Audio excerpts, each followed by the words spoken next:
Hey friends, I'm Stephanie. And I'm Justy. And together we're losing it. Welcome to our very first podcast. This one might be a little awkward as we try to navigate our way through this, but welcome. Thanks for joining us, and we're going to start with some introductions. First, I'll just let you know a little bit about us together. So, Justy and I met in the restaurant industry ages ago. I think we were just talking about it maybe 12 years or so now, but we didn't really click until probably about 10 years ago that we really became good friends and travel buddies. I think it was tequila in Texas. Yes, it was tequila in Texas for sure. We were at a conference together in Texas that work pulled us together for, and tequila in Texas did it. Yeah. And then we've been, when I left my job and I was looking for a partner to go on vacation with, I asked who has a passport and some money. And Justy was like, I do. And we took a cruise together. Yeah. And the rest is history. But we've been on this weight loss path together for entire time. At least that long. Yeah. And so, yeah, that's kind of how we met and how our history started. But I'm going to kick it off to Justy and let her give you a little background about herself. Yeah, so I'm Justina Martinez. Everybody calls me Justy. Like Steph said, we are in the restaurant business. We still are. I'm the director of some French bakeries in Charlotte, so I run about 4 units, soon to be 5. And I've been in operations for restaurants basically my whole life, my whole adult life. So that's kind of how a professional career I have. And then I'm also a mother of 2 daughters. They're 26 and 27 now. I was a single mom, raising them myself. Had a couple husbands in there, but 2.5. 2.5, basically, though I'm single. I've been single. So I'm also a grandmother. My grandson is 3 years old. His name is Lucas. My daughters and my grandson live in Florida. I'm in Charlotte right now. So I miss them very much. And, I think for me, I started my weight loss journey pretty much my entire adult life. Ever since I had kids, I was overweight. I was actually overweight before that, ever since I can remember, honestly. But I started it, I would say about 12 or 13 years ago is when I really started it. I married H2, we call him. And H2, like a robot, right? H2 was super physically fit. Him and his brother lived with me. Obviously, we all lived together. And I was just like, whoa, this is what people live like. I don't understand it. They ate really healthy, and I was just like, wow, like they're not getting seconds. Like all this stuff started clicking in my head. But it took me a while to put that together. So back then, I think my highest, I was 320 pounds. I remember weighing myself when it was 316. And I didn't weigh myself after that. And, but I was always super physical. Like it didn't stop me from doing a lot of things. Like Stephanie as well. We both were always working out and doing stuff. We just didn't understand how food affected our bodies. So it wasn't until about, I would say, I don't even know how, I lost weight and I gained it, and I lost it and gained it, but never really did a diet per se. And then I think like probably 2 years ago, it really started clicking in my mind, and I started doing work, and I started listening honestly to another podcast, and joined that kind of community that has been really helpful for me. And it really helped me change my mindset. I thought about having bariatric surgery multiple times, but it wasn't for me. And so it took me a long time. And I think I'm still not where I want to be. So I'm at 2. We never are. I'm at 207 right now. So that's, over 120 some pounds. And I'm about to have skin removal surgery in another month, which Steph is going with me. So I'm super excited. I'm happy where I'm at, but it is a struggle to stay where I'm at. And for me, I think the biggest reason that I want to do this podcast for me is that I wasted so much time being overweight, and I made really bad choices because of my lack of confidence with being overweight, especially when it comes to men. And then I also really want my daughters are also overweight. And so I feel a lot of guilt there because I didn't teach them the good habits. I taught them what I was taught. And so now I know good Clear habits. your plate. Yeah, like you're right. Like eat all Food your doesn't food. grow on trees. Actually, right. it does. Right, it does. So I really want them when they're ready to take their journey to be healthier. I want them to be able to see that their mom did it, and I've helped people do it, and maybe they might listen to me then. So that's kind of my background and how I got to where I'm at now. I work out probably 5 times a week for about an hour. And then I eat, Stephanie and I actually eat a lot of the same food. And really in a day, my portions are larger, but I think I eat less than them. And she eats smaller portions more often. So that's kind of where I'm at with my weight loss journey. Yep. So there was a lot that I was thinking about while you were going through it, because we are very similar. We're like the same person. Mm-hmm. I also, I graduated to 3 husbands. Justy has 2.5. I have the whole 3. But we are actually age-wise, we're like 3 weeks apart exactly. We just have such a similar background and coming from restaurants. So you'll hear a lot of similarities, but then some differences too. So for me, my sister, her nickname was String Bean. And I was Beaners. So there's a difference. Okay? I was chunky. I was always a chunky kid. I was always a chunky little baby. And it just never... I played softball. I played basketball. I played field hockey. You name it. I did it in school for the township teams, for school teams.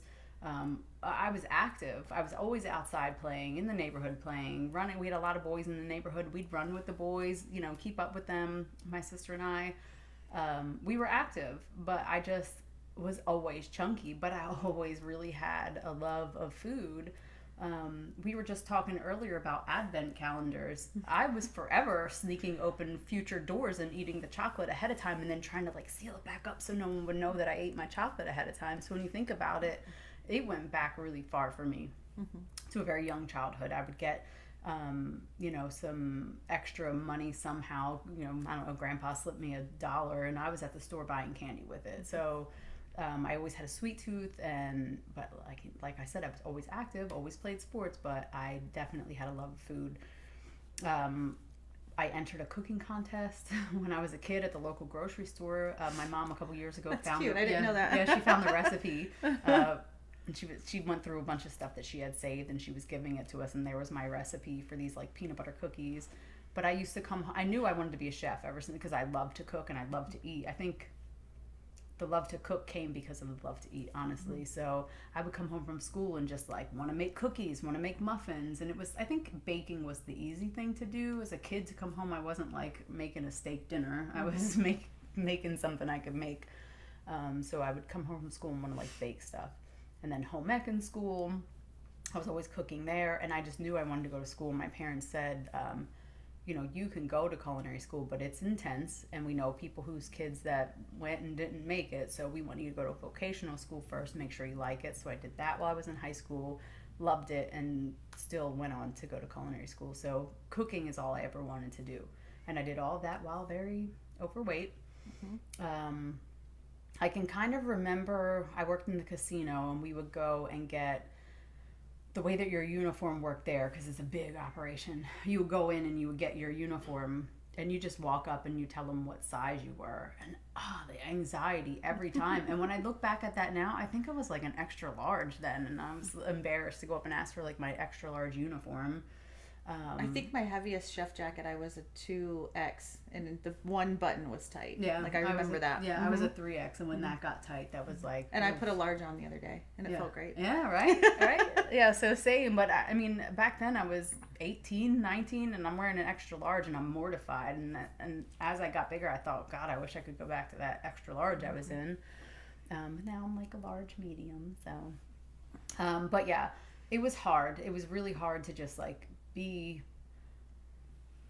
overweight your entire childhood, going into adulthood. In high school, I had one girl tell me, I had jeans on one day, and she, a little cheerleader girl, she was like, "Oh, they make jeans in your size?" And everything in my big girl wanted to put my hands around her neck, but I also didn't want to get suspended. So so the comments, it all just accumulated. I played racquetball with my mom and my sister, so that was the earliest like gym that I ever joined. I just did everything I could to stay active. Although in college, when I had to take a physical education class for credits, I took archery because I was like, I don't want to work out. So I did. My mom wanted me to join the track and field because my cousin was the coach. And she thought it would give me some activity, so I did shot put. Yeah, right. Like that was my. This big girl's gonna throw this. Right, this I could rock put some over weight here. behind this ball. Yeah. So I took archery because I just was at that point I didn't want to do the physical. But going through culinary school and everything, and then working in kitchens, that's a physical job. And I was running it every day, like physically just running circles around people. You are go when you're a chef. There's no stopping. So I didn't need a gym membership, but I was still big.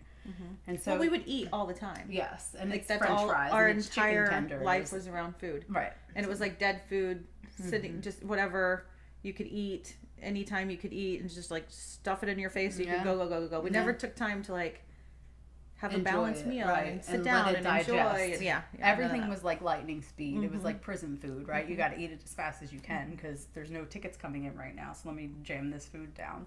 So that was kind of like, my earlier adult life. And then I started with gym memberships, and I remember the same podcast. You had got me hooked on that too.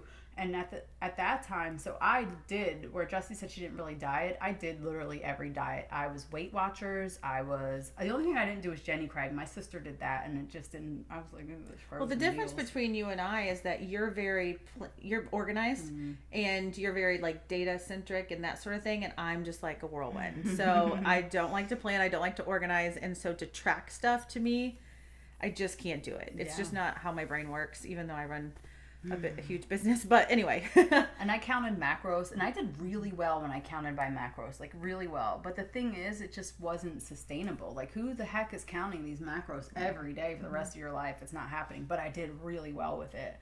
And for me, my highest that I remember seeing was 311, and same, I didn't get on the scale again after that. I had never seen myself in the 300s, and I'm only 5'4", so that's a lot. And what was your pant size? 26, 28. Okay, so that was my shirt. I think my pants were more like 24, 26, and then my shirts, because I wanted them baggier to because nobody knew that I was fat under the bigger shirt, right? So I got them baggier. And we were about the same weight, but I'm 5'9", and my highest pant size was a 24, and I would wear a 2X t-shirt.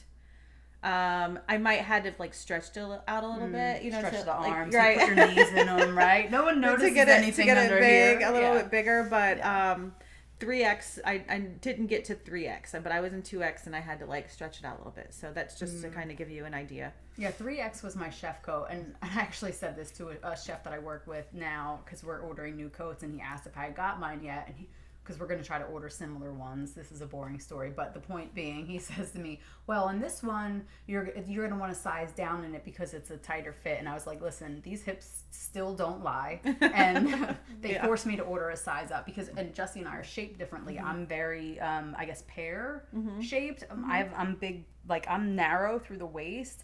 And then it's like, ba-bam. Sometimes I'll wear a skirt and it looks like a lampshade. It's just the way that things fit me are differently because I'm all like hips and thighs.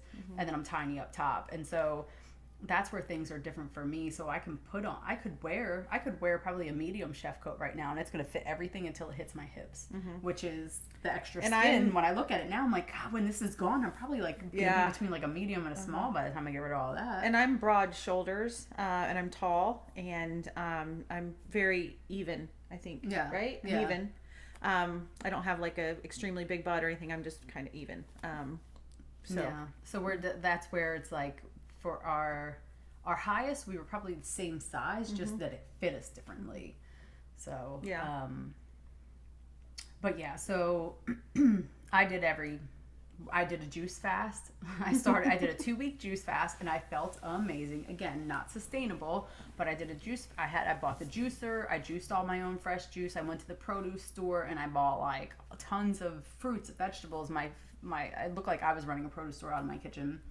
and I juiced juices, and I did it during a new store opening. Ew. It was a new store opening week. I did it the same 2 weeks. The only good news with the juice fast was you could only drink juice. So there was no like, oh, let me just have a french fry. Because I can't. It's not even, like, you couldn't even cheat on it. And if you did, you were jacking your whole digestive system up. So I opened a new restaurant for 2 weeks while drinking nothing but juice. I'm not sure how I survived it. And of course, everything when you're opening a restaurant is perfect. Every french fry is golden and placed just so, and the fish is like glistening. And there's just extra marks. food galore because you're like making it, throwing it out, testing it, blah blah blah, teaching it. And the bullshit excuse of, well, I'm a chef, I have to taste everything was right out the window because I was drinking juice all week. I didn't taste the thing, and I still made it my job. I still held a job after 2 weeks without tasting it. So all the years that I told myself, well, I'm a chef, I have to taste everything. Bitch, no, you don't. Right? No, you want to. You don't have to. So there's that. But yeah, I did the 2 week juice fast, and then after that, it was like a challenge or something that I did with some online friends. I stepped down to a raw diet. I actually studied a raw diet, and I learned what that was, and I ate raw for about a week. Then I went to vegan. I stepped down to vegan, and I did that for probably 2 weeks or so. And then I went to vegetarian, and I did that for probably about a month. And then I went to a beef and beer. And that's where I went wrong. And I think it's kind of like all of that stuff that you tried. And I kind of thought about trying that stuff, but you know me, I just never got to it. At the end of the day, none of it was sustainable. Right. And at the end of the day, you can eat really whatever you want, just not as much. Right. Right? Exactly. Like at the end of the day, that's what you and I figured out. Right. Like you can have pizza. You just can't have 4 pieces. Right. And a 6-pack beer. Right. You can have 1 piece and a water and a salad, and you feel a lot better. Trust me. So I did, and I think I lost around, my golden number was 40. I could lose 40 pounds. I would lose 40, and I'm like, look at me, 40 pounds. And then you go to a beef and beer, and then it's like, and you gain 10, and you gain 10, and you gain 10, and you gain 10, and you're back where you started. So that's the sustainable piece. Like, yeah, I can lose the 40, but it didn't teach me anything in the long run. So I listened to the same podcast that Justy was talking about, and around that same time is when I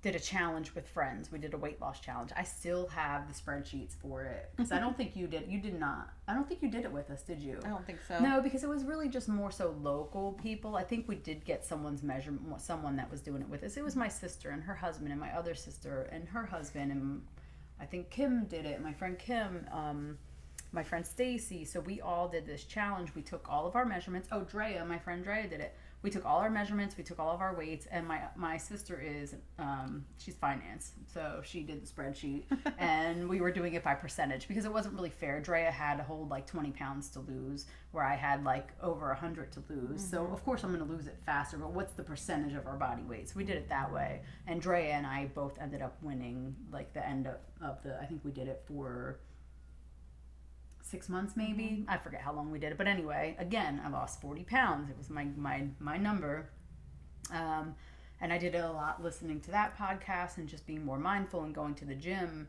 and that kind of stuff. So that was like my routine, was losing 40 gaining, and it was New Year's Eve of 2019.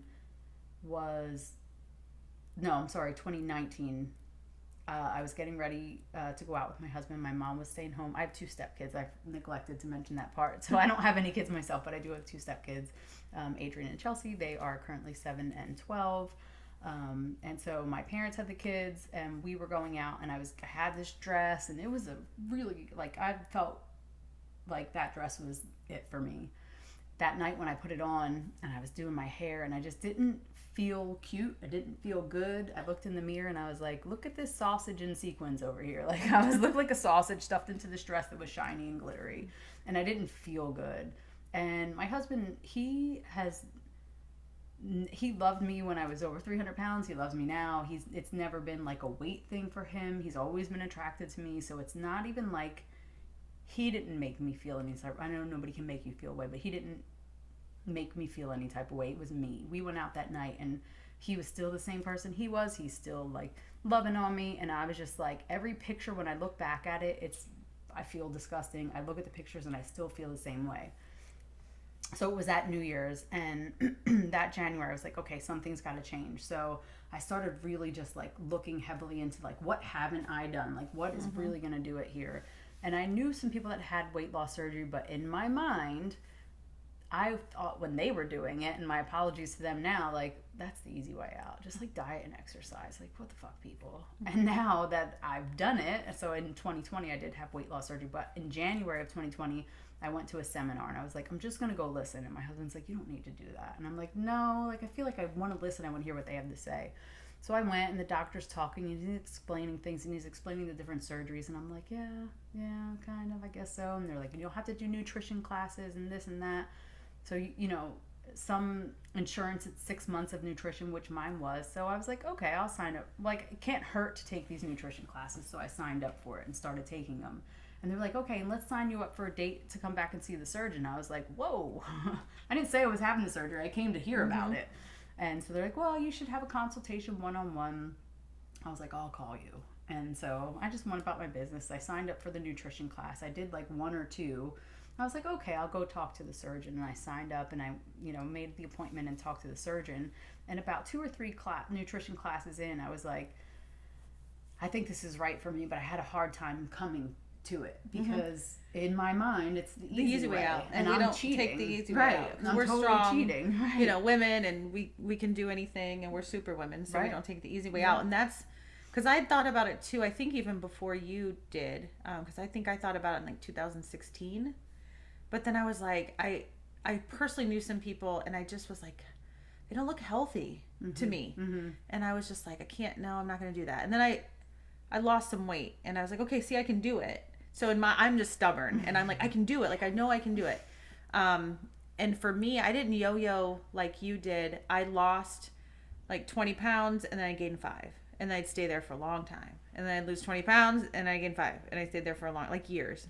And then I'd lose 20 pounds. Right. So I constantly went down, and it wasn't until a couple, 2 years ago when my dad died and my relationship ended, that's when I lost like the last 30, 40 And I was pounds. forcing you to drink protein shakes. I'm like, Justy, for the love of God, drink a protein shake. You have to eat something. Right. Like, you're going to like slowly kill yourself if you don't eat something. Yeah. So I kind of did it unhealthy at that time, but it got the weight off, and I haven't gained it back. I've gained a little back here and there, 5-10 pounds, that happens. But it's been like 8 years since I remember going to the partner conference in 2013, and I was in Dallas, Texas, and I couldn't do the 5K because I was too fat.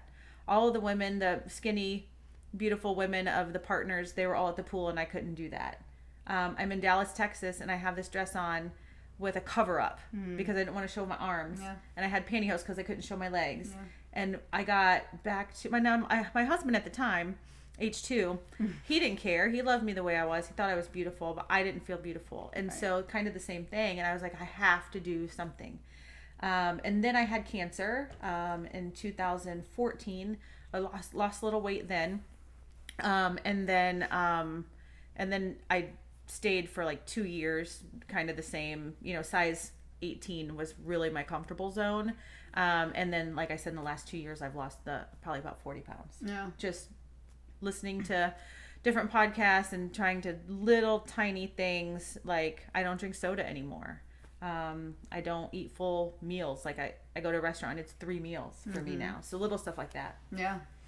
Yeah, so that's, again, another place where we're the same. So me, I lost about 130 pounds total. So we're about the same, but just very different paths. So I was complete yo-yo, and then I had weight loss surgery. So I started the process in January. And even then, I wasn't sold, and it was a couple months in.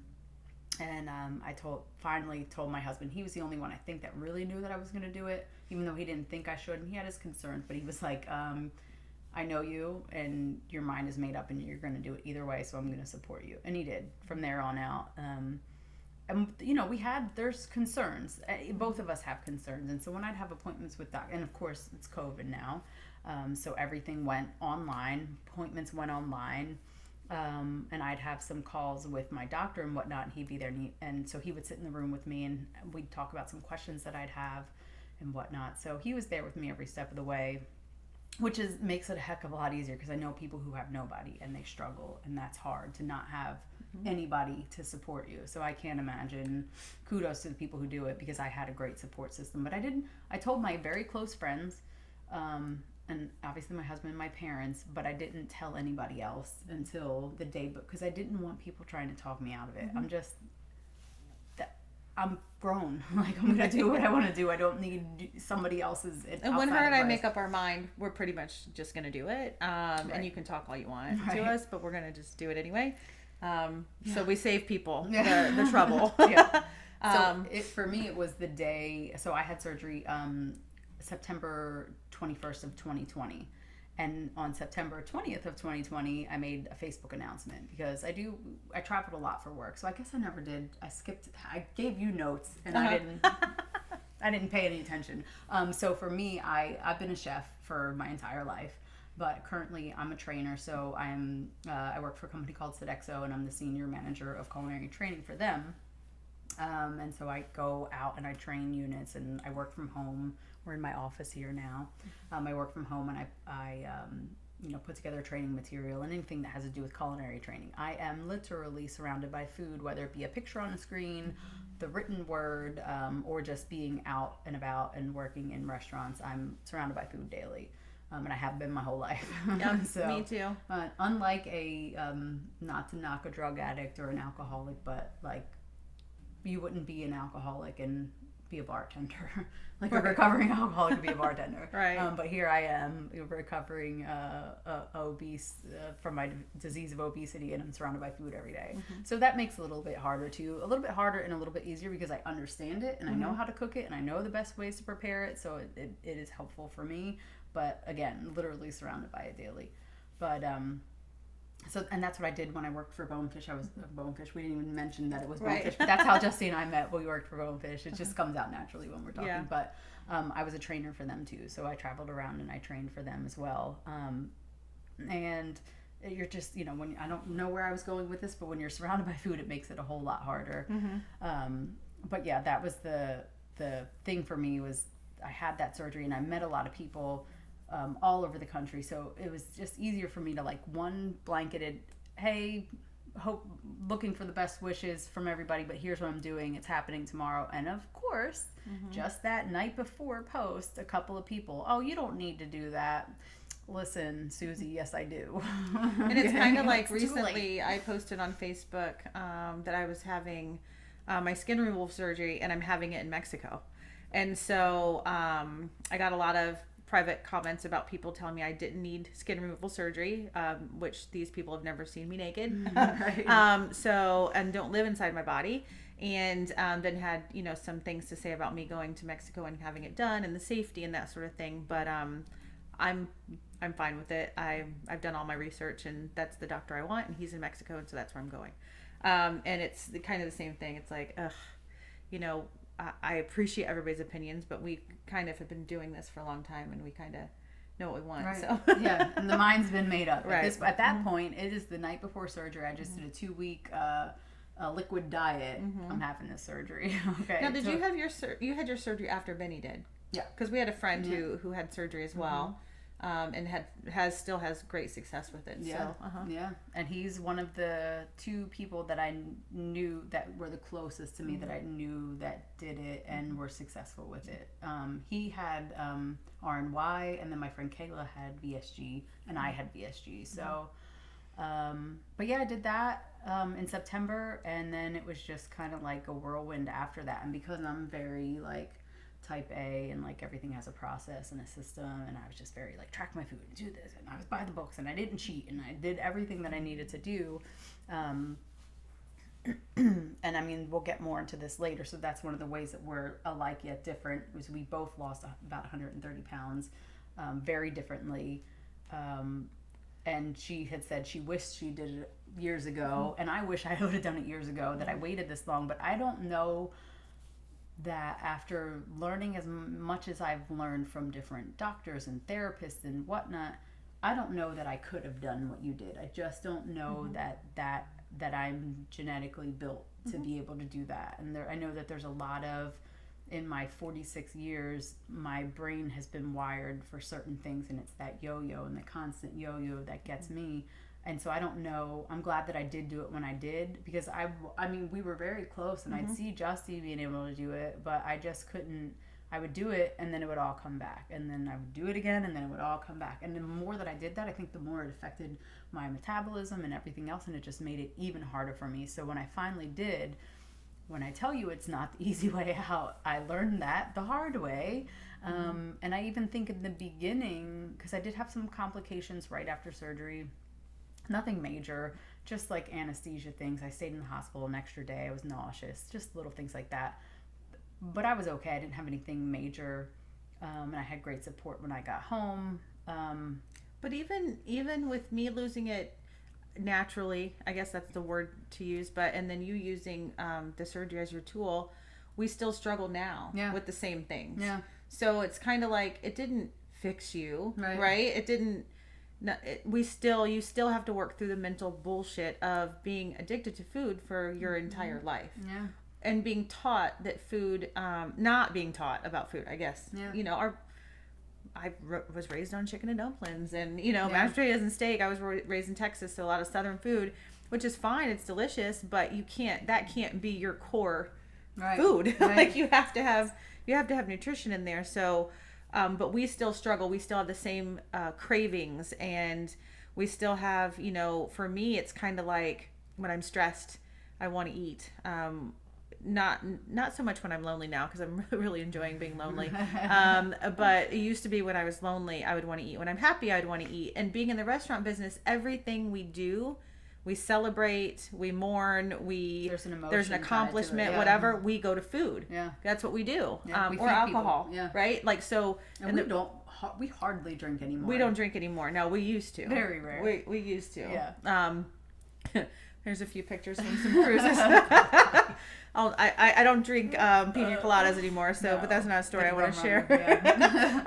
But so even though we lost 130 pounds, she lost it through VSG. I lost it through portion control and just being active and working out and stuff. We still struggle. Yeah. Every day. Yeah. I feel like I struggle every day. And it gets easier. To backtrack that a little bit too. So I come from a family. The men were always of a normal weight, but the women, your brother's skinny. Yeah, the women we were always. My sisters, both, all of us, and my mom struggled with weight. My mom was doing everything she thought was correct in fad diets, we'll call it.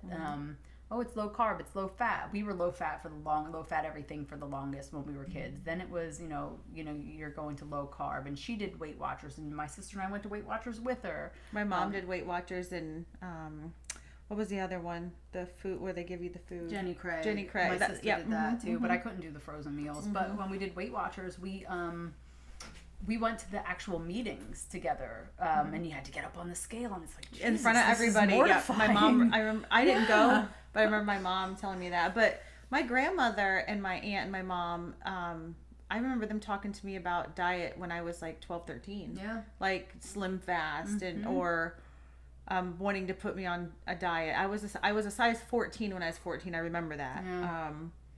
Because I remember the pants you used to button all the way up and you'd fold them down. Yeah. I had those, and I remember we had to go like to the special place to get those. Yeah. But I think our parents didn't know. And they did. She was doing everything she could to try to lose weight too. And the funny thing is that so I was doing what I was going to do regardless. I did my weight loss surgery, and through that, I don't think I had any idea how many people I actually influenced with me and my positivity and me exercising, just still giving it my everything. Because my mom one day was like, she was so excited to call me up. She's like, I was so inspired by everything you've been doing. And she's like, and I upped my step count. And so she like upped her step count on her watch. And now my mom, she looks phenomenal. She's lost so much weight.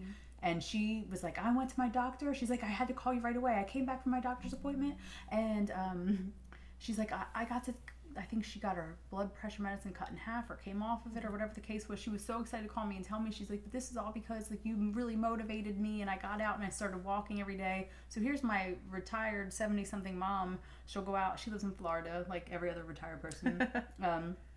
She would go out in the morning before it got too hot, and she would put her first 3 miles in, walking around the neighborhood. And then when it would start to cool off in the evening, she would go out and do another 3 miles. So she walks like 6 miles a day. But and she did her first 5K yeah, on Thanksgiving. Her first 5K. Her and I walked the whole thing. I was not feeling well. I had my flu shot and COVID booster the day before. So Carol and I walked the whole thing. It was uphill. She was trucking. I mean, I was so proud of her. Yeah. At 74? 4, I think. Doing her first 5K at 74.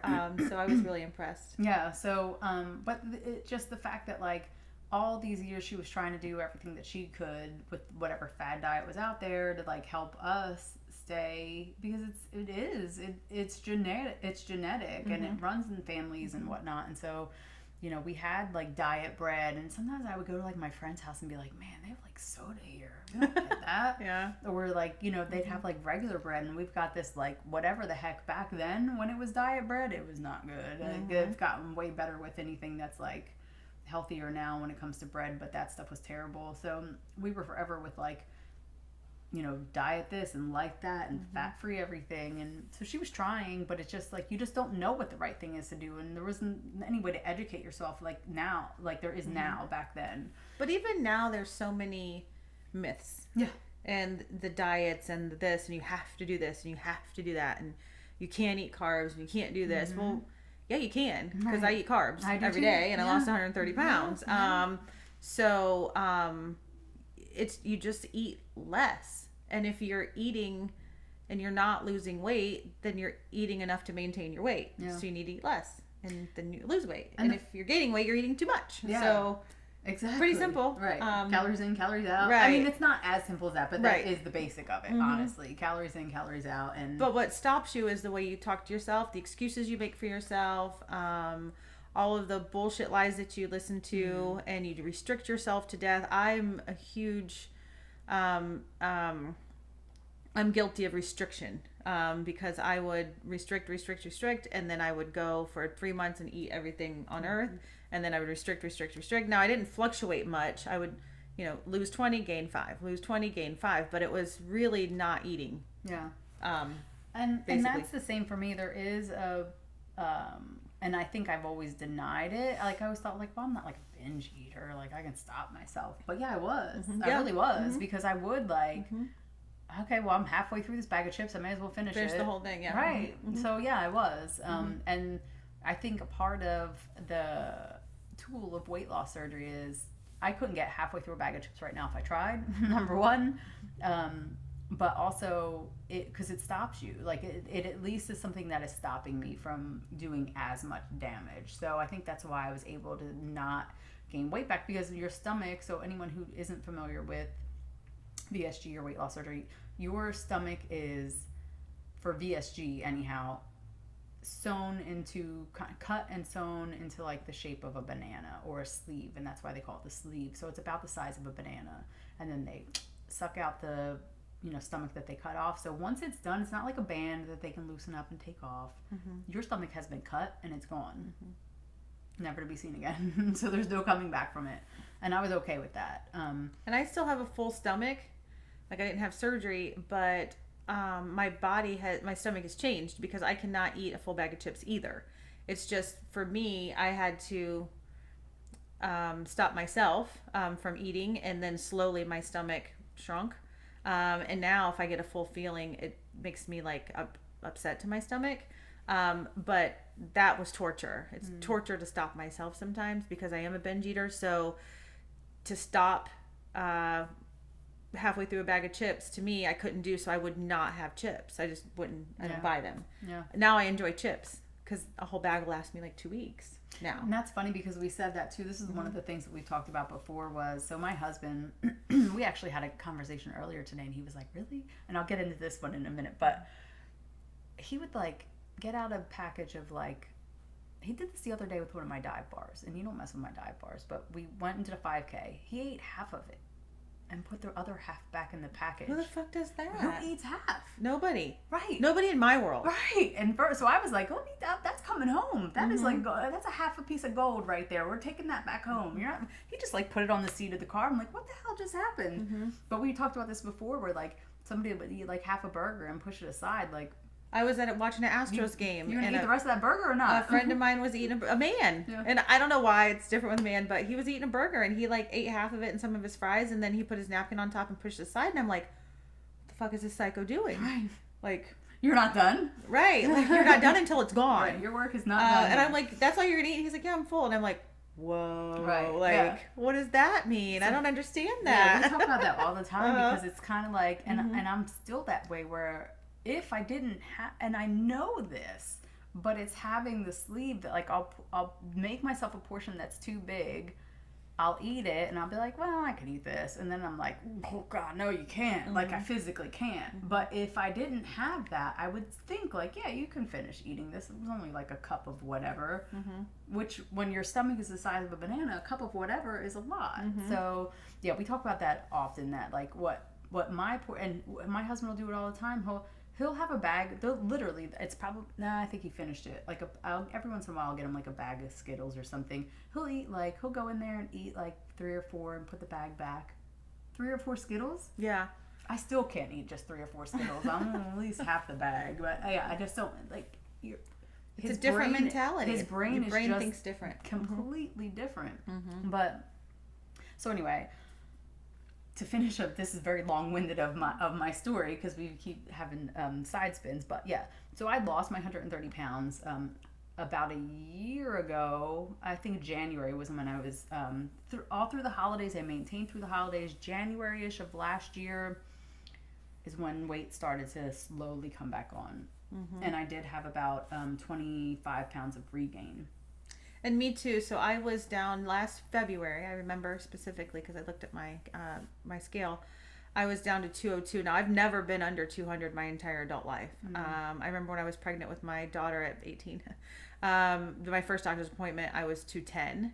And I thought I was skinny back then. So I got up to, I just came back from Africa, like a month and a half ago, and my highest I got back up to 221.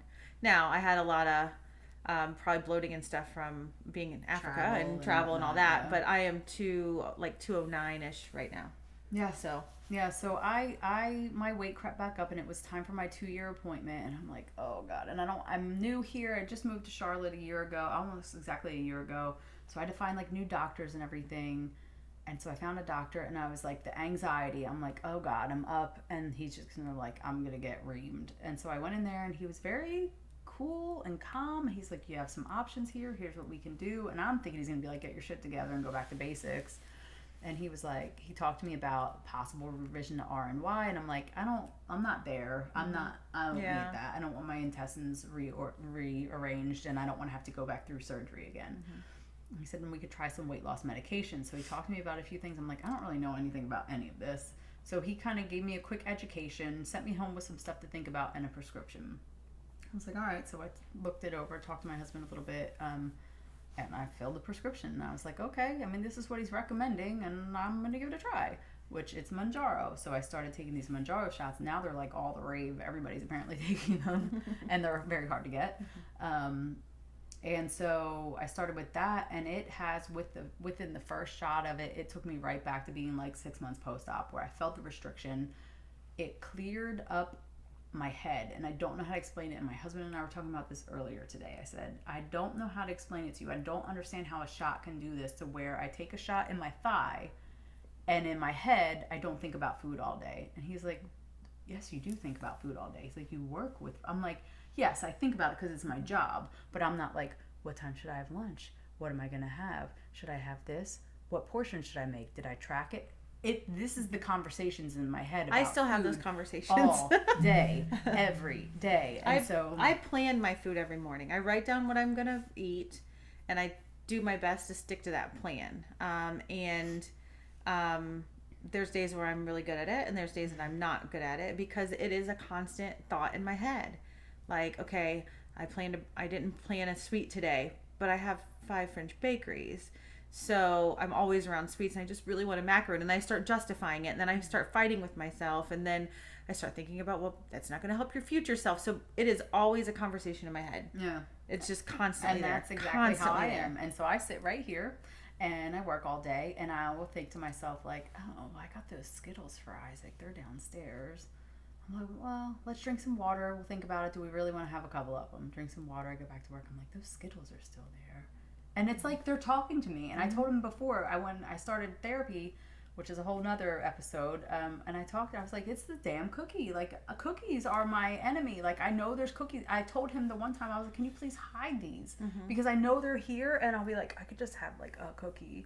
And then 3 cookies later, and I don't need the cookies. So it's like, same thing. My mind is always thinking about it. But since I started taking this shot, I just don't. You asked me, you're like, what do you want me to grab for dinner on the way? I'm like, I don't know. Like, I don't know. I don't care. Food, I guess. Like, it's so bizarre how it clears your head to not have cravings and to think about things. And I'm like, man, this stuff is like liquid gold. Like, the chatter in my head is gone until today is shot day. I haven't taken it yet. I usually take it before bed. And today I've been super snacky. Well, I also, it's that time of the month, which is not, I don't, TMI, but here we are, and this is what we're going to talk about. I'm very irregular, and so I'm like, since surgery, I've probably had, and that was 2 years ago, over 2 years ago, maybe like 8 periods, we'll say. Since taking the shot, Manjaro, I've had it all but like 2 months since I've started taking it. Well, I've only been taking it a couple months, so I've missed 1 month. So it's like an every other month thing. But when I do, I typically have a ton of cravings. Well, I have it, and it's the last day of my shot, so I'm like, well, there's that Reese's down there. So the thoughts were creeping in my head today, and I was telling him that, and he's like, he's like, I don't mind. I don't think like that. And I'm like, no. And that's also why you're this big. Skinny, right. I'm like, your brain, my brain is constantly like, and I don't think people get it. Right. I don't think people who don't have that problem get it. I think people who do have it get it. But we don't talk about it enough. Yeah. Because it's like, think about a drug addict. They're like, well, where can I get some cocaine from, or whatever they're joking. I don't know. I'm talking about it like I know, but like they have those thoughts of like, where can they get the next hit, the next high, and it's that dopamine rush. And so my head is like, where can I get it? What can I have? What's down there? And I try to think. And my cravings are sweets. That's just. I know not everybody's that way, but my cravings are for sweets. I'm never like, ooh, I could really go for like some popcorn. Like, I'll eat popcorn and it's no big deal, but like I want like a Reese's, I want like some cookies. Mine is sweets and carbs. Yeah. So it's I love me some sweets. Yeah. And so he doesn't think that way, and he can eat, and I've done a few like reels and whatnot on Instagram, but he can eat. I'm over here like eating this like healthy ass breakfast, and he's got like a bag of chips, a Pop-Tart, and Skittles out, and I'm like, the fuck is this? Like, that's his breakfast, and he doesn't gain a pound. And then I'm over here like counting macros and like trying and that's to, why like, I think it's eat very my important egg. that we understand that what works for one person doesn't work for the other. So when people try to tell other people what they need to do, you don't know until you do it, and then you look at it, and then you analyze it, and then you see, okay, did this work or did that work? Yeah. And then try something else. At least that's how I've done it. Well, I know that my body doesn't do good without carbs. I need them for my body. My body doesn't do good without food. So I need food. And so I slowly have started to, water is super important to me. I work out every day, not for weight loss, but to stay strong and feel strong. Sleep, I'm doing a lot better at. And then, listening to the podcast that we were talking about, I just don't eat until I'm full anymore, stuffed. I don't have that feeling anymore. And just that keeps the weight kind of off. And portion control. So Justy and I we meal prep together, and when we meal prep, our portions are very similar. If we're doing a salad, I am just like, I can't have as much lettuce, where she could have like a big salad and some protein and whatnot. It is too much for me. We'll eat the same amount of protein, but I'll just have a very small handful of lettuce and like vegetables to go with it. So, but our portion sizes are, when we have a cup of soup, it's the same cup of soup. Right. And so we're kind of on that route. And so I have now, since Manjaro, I am just about to be under 180. I'm super, super close to 180. So I've been at like 183 was my weigh-in last week, 183.8, I think. And so I weigh in again tomorrow and we'll see. But who knows, with my period, it's probably going to be right around the same. But that's okay. Clothes are fitting looser. Like, the changes are happening. And I would just want to get to, my goal is 165. And if I don't get to 165, that's fine. I want to get to that feeling. And I'm starting to feel how I did before. The one thing that Justy's really good with is her commitment to exercise. And I do it, but I'm very hit or miss. Like, I have not gone to the gym since I had vacation November. And we were going pretty regularly. And then I went on 2 vacations back to back. And I haven't gone since. I have to. Like, for me, it's more of a mental thing. So I have a very stressful job. You know, I have 250 employees and just a lot going on. And so for me, the gym is when I don't think about any of it. I just don't think about it. And I recently started lifting a lot of weights. And so I know also the weight gain has to do with the fact my body's changing. And so my clothes fit like they did when I was down to 202, even though I'm like 2'9", 210. So my clothes fit better. So, right. And I feel solid. I feel stronger. I can see muscles, all of that kind of stuff. And my goal is 180. So my goal is where she's at now, but I'm also 5'9". So I know my skin removal surgery will get rid of a lot of that. Probably, I don't know, maybe 12 pounds or so is kind of what I'm thinking in my head. So at least I'll be under 200. I'm hoping I can get there before my surgery. I'm hoping I can get there in the next month, but I'm not going to do it by restriction. Right. I'm not going to do it. I'm not going to do anything differently than I'm doing now because I'm losing about 2 pounds a week, 1 or 2 pounds a week since I got back from my trip, and that's working, and I'm going to keep that. And if I get to 180, I do, and if I don't, that's okay too because I know I'm doing things the way I can live. Right. Yeah. Yep. And so, our goals are very different. I have a very petite frame, even though I've lied to myself for years. We talked about this too. We did. I'm big bone. There's not a big bone about me because I have, my ring size is like a 5. I can't even wear my wedding ring. I'm a 9. Off. So I wear a 10.5 shoe. So I am a bigger woman. Yeah. But I'm very petite frame, so I don't know who I'm kidding myself when I used to tell myself I was big bone. No, honey, you were fat. Right, yeah. And so 165 I think is just ideal. And I talked to my doctor about it, and he agrees. They don't ever like to tell you what they think your goal weight should be, but I spit it out, and he was like, yeah, I agree. I think that's a good number for you. So that's where I'm going to try to get to. And if you look at 180 for me at my height, that's still considered overweight, right. But I don't care. I think that is where I think 165 is overweight for me too. I'm still considered obese right now. Yeah, I am too. I'm about 1 point away on the BMI index to be overweight. I can't wait to just be overweight. Right, I know, me too. And for me though, I care less about weight nowadays than I used to. I just want to be strong. Yeah. And I want to have muscles. That's kind of my thing. I want to be a badass bitch at 46 with some muscles. Earlier today, she said she was 36, and yeah, I was like, slow down, sis. I try. I'm going off how I look, not how I am. That's how I feel. Right. So that's more my thing. Like, I want to continue to lifting weight after my skin removal surgery. And that's going to be hard for me. I know it's going to be hard. And I think we'll probably talk about that later because we've been on here for a while. Yeah, it's going to be a big topic in coming up. So this was lengthy introductions, but it gives you, a big chunk of who we are, where we came from, and pretty much where we're going. So topics that we talk about are going to be related to everything that we just talked about, and then some. I think we're going to touch on portion control. I definitely want to get into talks about therapy and the mind, because it's a mental game. Honestly, the hardest part of my weight loss surgery wasn't having the surgery, wasn't the weeks and months following, because that was easy. You could only eat so much, and you had to lose weight. The hair loss was tough. We can talk some about that. It was about a year out after what they call the honeymoon phase, a year out, when I really was able to eat anything and everything I wanted, and in larger quantities, and nothing prepared me for that, which is what put me into regain. I wasn't prepared for it because I thought I'm going to continue on this trend of lose because of the restriction, but then after the honeymoon phase, the gig's up and you're on your own, and nobody prepares you for that. And mine is when my hard times is when like life happens, which life is always going to happen. So you got to figure out how to deal with that. I vacation a lot. I travel a lot. So I like to do things, and I find myself justifying when I'm on vacation. Oh, I'm on vacation, but actually I still need to continue with my goals and I can still have fun. Well, we went to the gym on the cruise. Remember? We did. We worked out. We were on a cruise and we worked out. We went to the gym, yeah.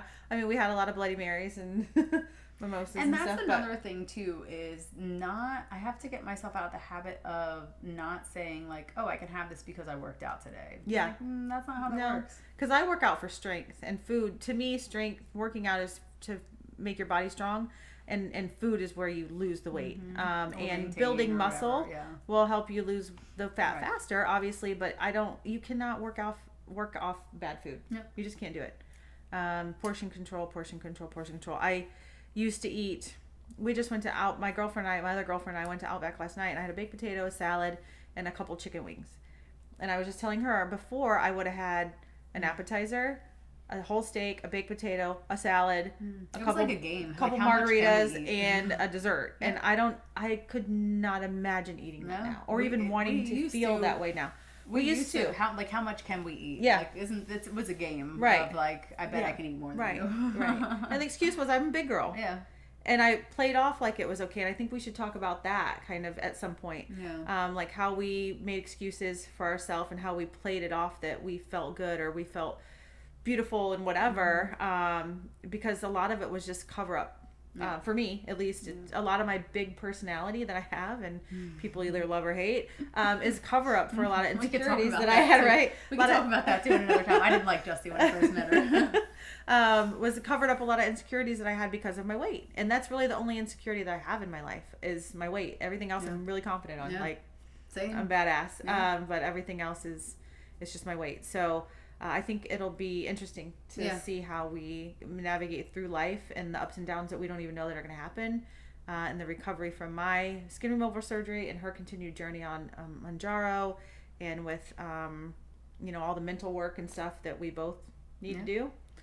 So lots of teaser topics there, but a heavy. We'll be heavy on the skin removal because it's a month away. A month away, yeah. Oh my gosh, almost exactly. She's just about a month away. So, but that's going to be our topics for the most part, and we'll have some guests on and whatnot, a little bit of just me and Justy and some guest time and whatnot, but I think this is a good intro for you, at least to get to know us a little bit. Yep. I will tell you that you can find us, if you're not already following us on Instagram, at we are losing it, and you'll see our fine faces for the picture there. And then for me, I am Steph the Shrinking Chef on Instagram, and I am Justina Mindset.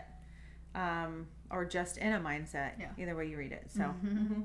Yep. So that's where you can find us. But excited to share this first one with you and looking forward to some more. Yeah, me too. Cool. Bye. Thanks, guys.